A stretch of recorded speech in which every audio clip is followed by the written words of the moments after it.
Welcome back, everybody. This week we're going to talk about Keurig and why Keurig won.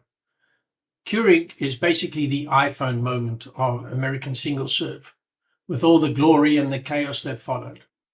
How America standardized single serve coffee and what went wrong when they tried to lock it down. When people talk about capsule coffee, the conversation usually starts in Europe: espresso, pressure, and crema. But in America, the single-serve story has a different hero, the K-Cup. Keurig didn't build an espresso system. They built a convenience machine for large mugs of brewed coffee, and it changed everything. Today we're going to cover the history, the capsule, the system, and two of the biggest product failures in single-serve history, Keurig 2.0 and Keurig Cold. But before we do that, please guys, just subscribe. It really helps a lot. Keurig launched into a world where American coffee culture was already very clear. Americans typically want a large cup of brewed filter-style coffee, fast and repeatable, no mess, no barista hobbies before breakfast. And Keurig nailed that experience. Instead of selling coffee, they sold a routine. Press a button, get a mug, go live your life. That's why Keurig exploded in offices first and then moved into homes. There's another reason Keurig became so dominant in the US, and Europeans often underestimate it. Americans love flavored coffee: hazelnut, vanilla, caramel, cinnamon, pumpkin spice, you name it. Whatever your personality disorder is, there's a pod for it, and K-Cups made flavor effortless. It's portioned, consistent, zero cleanup, and you can change flavors cup by cup without contaminating your grinder. Mom wants hazelnut in the morning, Dad wants just his regular coffee.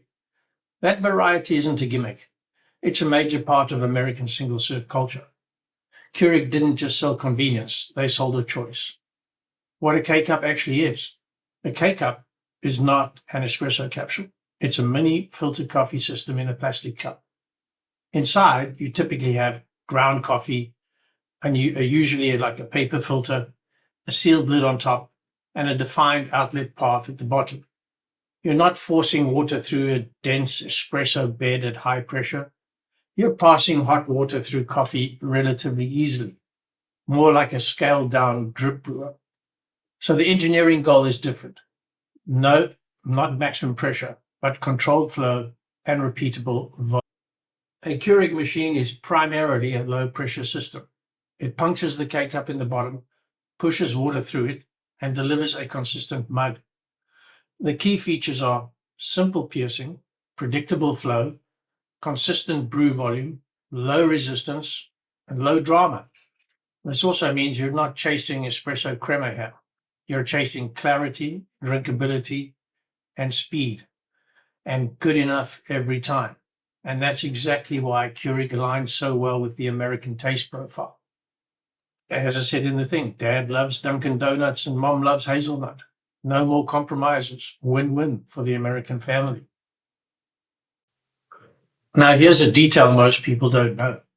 A standard K-Cup typically contains about 9 to 12 grams of coffee, which is roughly 0.3, 0.4 ounces. Some extra bold versions can go higher, but that 9 to 12 gram range is the norm. That's more coffee per capsule than most European espresso format systems, because the beverage size is also much larger. Here's where it gets interesting where you compare markets. K-Cups can be significantly more expensive per gram of coffee than many European capsule systems. And the reason is simple. You're paying for more coffee. You're paying for a larger pod format. You're paying for a built-in filter system, more packaging volume, more distribution and shelf space, and a platform that supports hundreds of branded SKUs. So per cup, the experience feels incredibly convenient. But per gram of coffee, K-Cups often don't look so cheap, especially compared to high-volume European capsule system. So this is one of the key reasons that the compatible market didn't just grow, it exploded. And again, I referred to my earlier episode about why single-serve portions are a bargain. Another one of Keurig's smartest moves. They built a platform where brands could live inside the system. Instead of competing against every coffee brand, they partnered and licensed. So consumers didn't just buy a brewer, they bought access to a huge variety of recognizable brands, seasonal flavors, and supermarket-driven choice.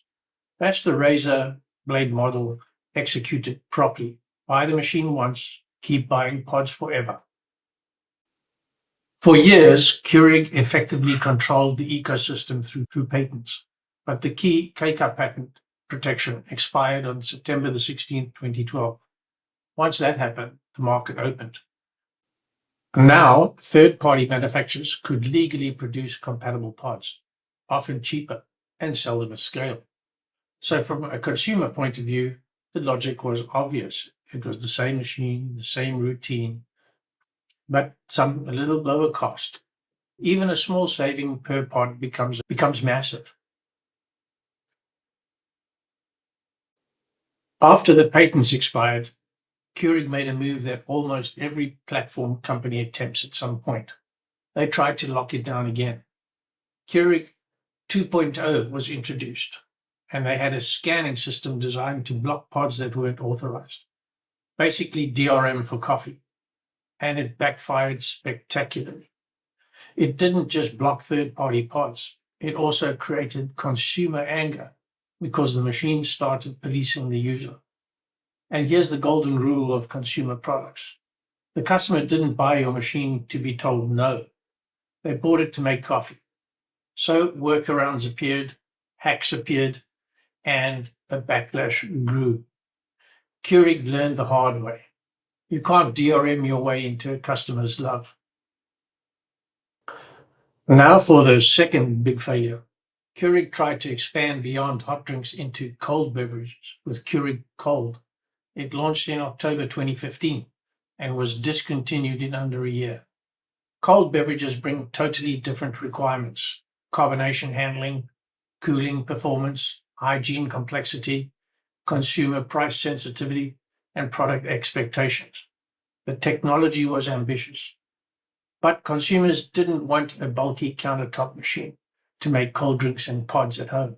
Cold was technically impressive, but commercially it didn't land.